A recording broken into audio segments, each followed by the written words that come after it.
What's up guys? Sekarang waktunya kita lagi stay home aja di rumah karena ada situasi COVID-19 seperti ini guys. Dan gua pengen pakai waktu gua kali ini untuk bisa sharing kepada kalian gimana sih bisa kuliah di Jepang. Dan gua akan interview dengan YouTuber terkenal di Jepang. Siapa itu dia? Langsung lihat aja.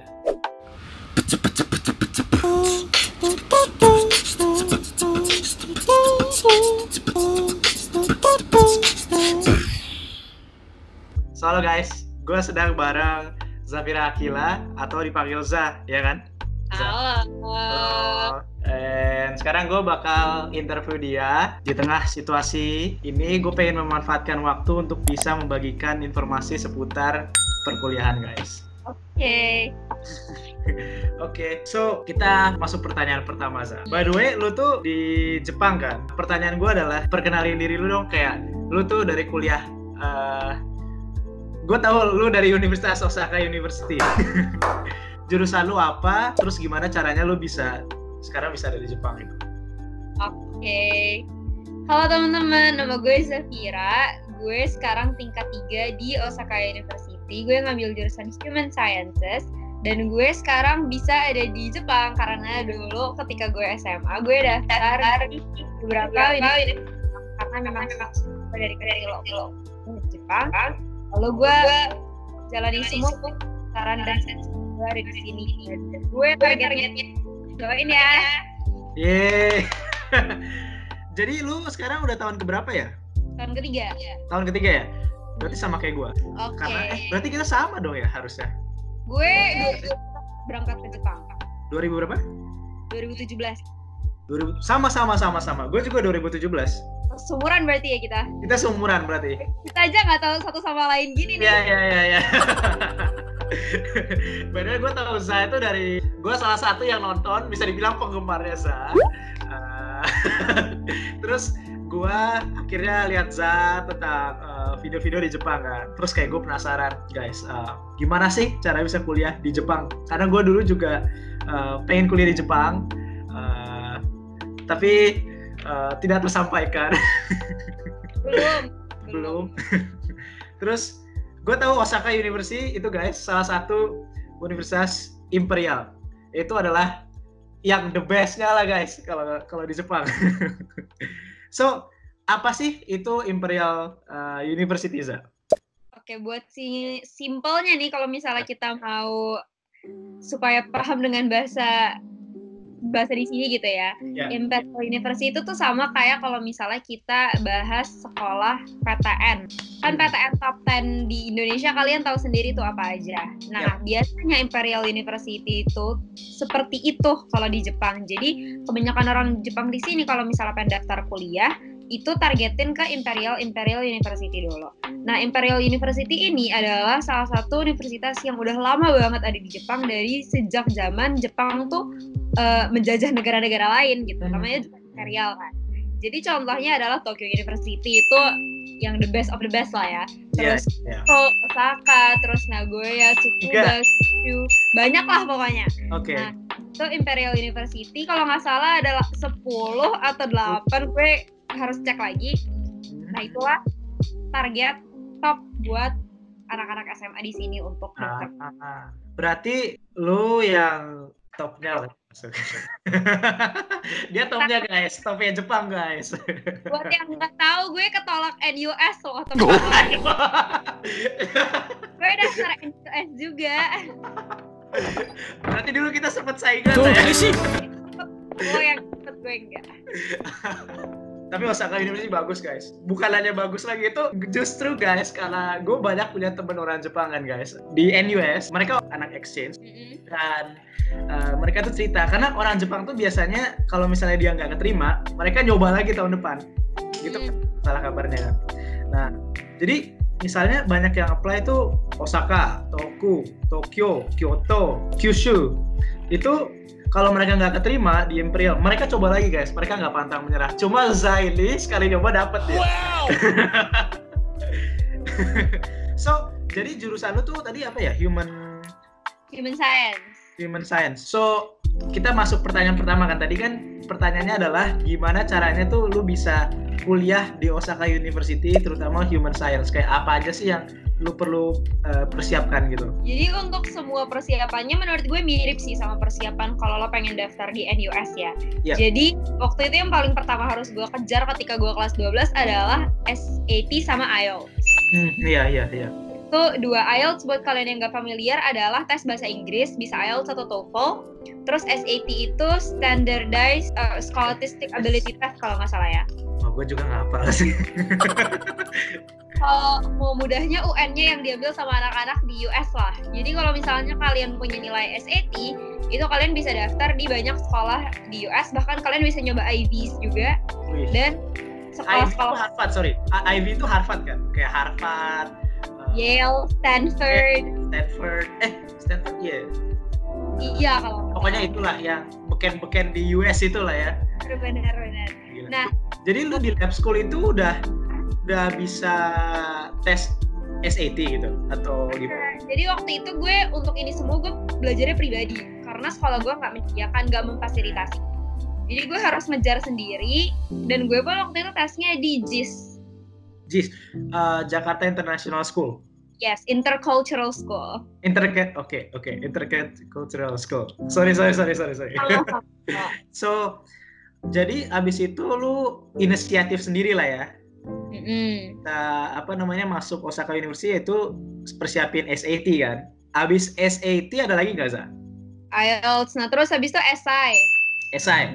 Karena kan lo pengen daftar, lo harus nulis tuh kenapa pengen di sekolah tersebut, kenapa pengen di jurusan tersebut, apa nyambungnya dengan masa depan lo, visi misi lo, mimpi lo segala macam. Terus habis itu surat rekomendasi. Terus abis itu sertifikat nih kalau lo pernah lomba, terus abis itu lo pernah organisasi, itu juga harus lo kumpulin. Iya. Udah sih itu. Itu semua untuk berkasnya. Lo kirim kalau lo lolos, antara lo tes, tulis, atau interview. Nah gue waktu itu kebanyakan interview sih. Nah ini dia yang banyak yang gue sering bilang juga di YouTube. Itu beda banget kan sama orang Indo bahwa ada namanya surat esai. Ada esai kan. Yang kalau di Indo itu kita bahkan nggak ada esai sama sekali kan. Nah esainya lu ada 4 bahkan tadi ya. Tadi apa aja ya? Sorry. Ada. Sebenarnya 2 sih. Cuman intinya adalah biasanya nih esai yang pertama itu sesuai dengan prompt yang dikasih sama universitasnya. Jadi misalnya universitasnya nanya kalau kamu bisa mengubah satu hal dari masa lalu, apa yang pengen kamu lakukan? Itu misalnya. Oke. Nah, yang kedua adalah, jadi sebenarnya lebih ke tentang critical thinking, pengen ngetes critical thinking lo. Yang adalah esai yang berhubungan dengan jurusan. Jadi kenapa jurusan tersebut di universitas tersebut nyambungnya apa sama masa depan lo, tuh biasanya di esai yang kedua. Iya. Pakai bahasa Inggris semuanya. Gimana kalau lo bisa mengubah masa lalu lo gitu ya? Itu kayak vague banget gak sih? Maksudnya abstrak gitu. Kayak gak ada jawaban yang benar juga kan. Tapi kayak menentukan sebenarnya esai gitu kan. Kayak kalau lu dulu bisa keterima itu, lu jawabnya gimana? Kalau pertanyaan kayak gitu. Kalau gue sih waktu itu bikinnya sepersonal mungkin. Karena menurut gue, karena kan lo pasti bakal interview, bakal ditanya tuh tentang esai-esai lo kan. Kalau misalnya lo jawab, kalau misalnya itu nggak personal buat lo, menurut gue akan susah bagi lo untuk bisa bercerita lebih jauh daripada apa yang udah lo tulis di esai lo. Jadi waktu itu sebenarnya menurut gue sepersonal mungkin, tapi gimana caranya juga tetap mepet-mepet dikit sama jurusan yang pengen lo daftar. Karena itu bukan diary lo juga gitu kan. So intinya waktu lu bikin itu, lu bikinnya kayak sepersonal mungkin lah sebenarnya kan. Kalau yang kedua itu tentang jurusan kita ya kan. Nah jurusan kita berarti kita kayak beneran dilihat lu tuh milih jurusan lu itu, lu tebak-tebak aja atau kayak lu asal pilih aja atau emang lu punya rencana di masa depan gitu kan? Dan pastinya mereka juga pengen lihat kan, lo tuh punya gambaran jelas nggak sih ke depannya pengen ngapain. Kalau misalnya di esai lo tulis saya pengen sekolah di Jepang karena saya kecilnya suka anime, ya pasti kan mereka mikir 2 kali, ya nggak sih? Itu gua tuh kayak.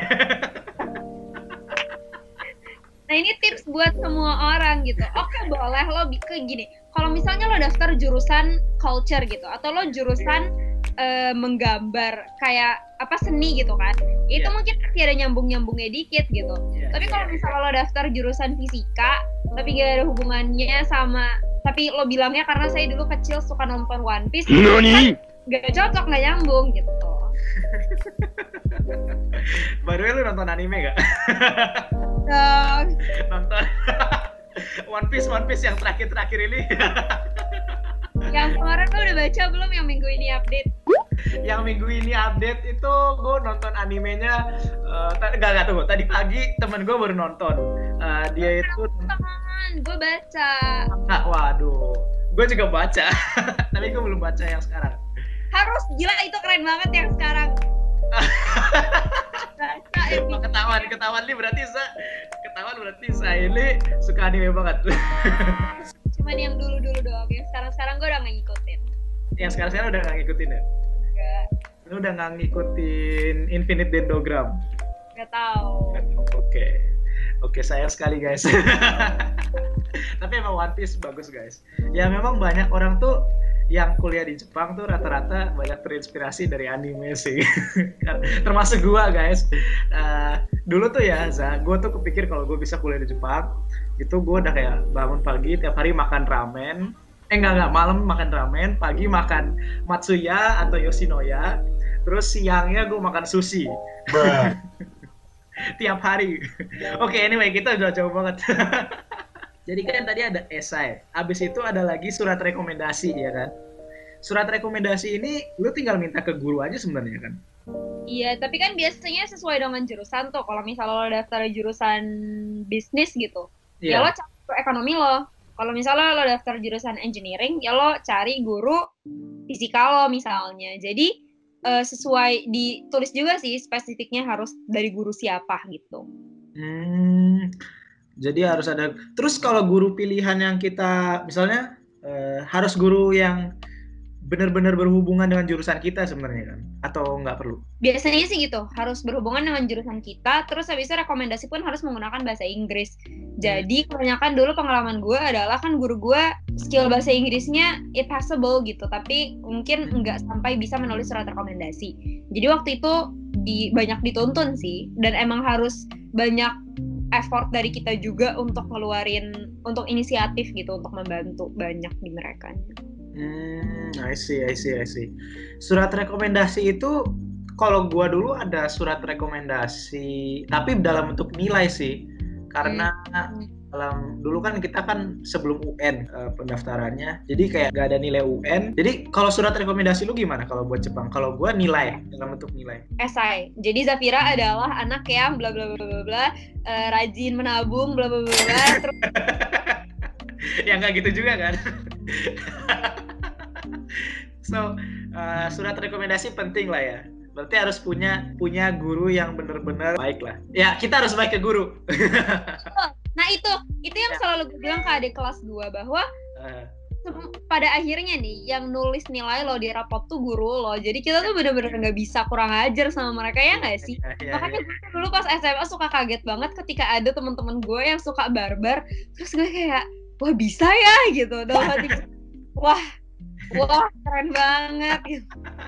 Bahkan sebenarnya nggak kalau nggak ada ini pun kita juga harus tetap baik lah sama Betul, karena gue merasa kesuksesan kita tuh nggak cuma dari orang tua doang, tapi dari restu guru juga gitu loh.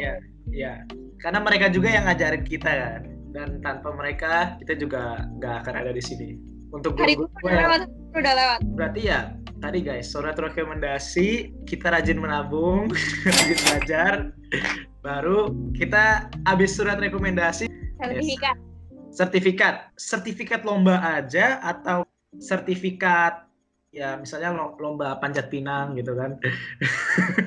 Atau kayak mesti gua menang lomba internasional matematik olimpiade gitu misalnya. Atau harus anak OSN ya? Hah? Lo anak OSN ya? Gua enggak. Gua enggak anak OSN. Gua enggak ada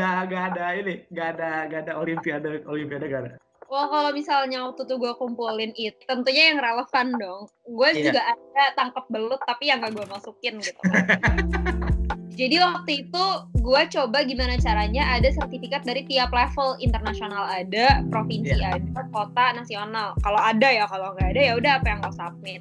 Tapi kebanyakan gue pun waktu itu antar sekolah sih. Jadi kayak misalnya peringkat berapa di angkatan gitu misalnya. atau lomba speech competition di mana gitu, itu gue kumpulin. Speech competition, ngomong kan ya, kayak narasi di depan umum. Pidato, ya. Itu penting banget kan sebenarnya, karena kalau di Indo nggak pernah ditanya yang kayak gini-gini kan. Gue sih merasa waktu itu pas gue kan sempat daftar SNMPTN juga nih. Iya. Waktu SNMPTN juga gue inget gue disuruh submit sertifikat 3 biji. 3 biji? Tiga butir. 3 butir. Walaupun satuannya ya.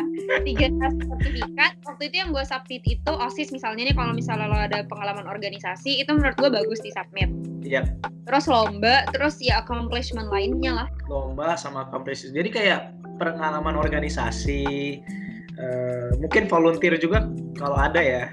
Ada bagus. Iya. Volunteer, terus yang bisa menunjukkan kita sebenarnya nggak hanya belajar doang di sekolah kan, atau kita berprestasi juga di sekolah gitu kan. Karena menurut gue mereka juga pengen lihat bahwa kita tuh nggak cuman academically intelligent doang, tapi kita juga bisa menerima challenges gitu loh. Karena kan ketika lo jauh di luar negeri sekolah, habis itu lo jauh dari keluarga kan, lo pasti stres juga kan. Yeah, nah kalau mereka melihat bahwa lo juga nggak pernah berpartisipasi bidang manapun, pasti mereka juga concerned apakah anak ini bisa kita terima kalau misalnya dia nggak bisa menerima pressure untuk bisa 4 tahun di Jepang. Apalagi kalau misalnya mereka bakal dikasih beasiswa kan, daripada sayang uangnya gitu loh. Iya. Oh, berarti lo beasiswa juga? Iya. Widih, mantap guys. So, abis lu kasih persyaratan, itu lu kirimkan ke adalah kode Postmark, atau lu bisa kirim lewat online? Semua, hard copy. Oke. Setelah lu kirim, itu ada kayak tes masuk gak? Gue sih enggak. Jadi ada. Kirim, nunggu tuh berapa waktu gitu kan. Terus habis itu keluar pengumuman gue lolos tes berkas, abis itu gue tes interview. Oh, interview. Oke. Interviewnya lu gimana? Susah gak sih kalau gue bayar interview? Pertama lu one on one sama orangnya, ya kan? Bakal ditanya pertanyaan apa yang lu udah pernah tulis gitu kan. Contohnya esai. Itu susah gak sih interviewnya menurut lu? Gue sih nyaranin untuk semua orang untuk persiapkan esai lo, persiapkan interview. Karena sekedar cuman memperkenalkan diri aja tuh menurut gue perlu loh dipersiapkan, karena lo juga gak mau ngomongin kayak lo punya saudara 3, terus habis itu mereka suka makan apa, terus habis itu mereka suka berenang di mana, lo gak mau over info juga kan gitu. Iya.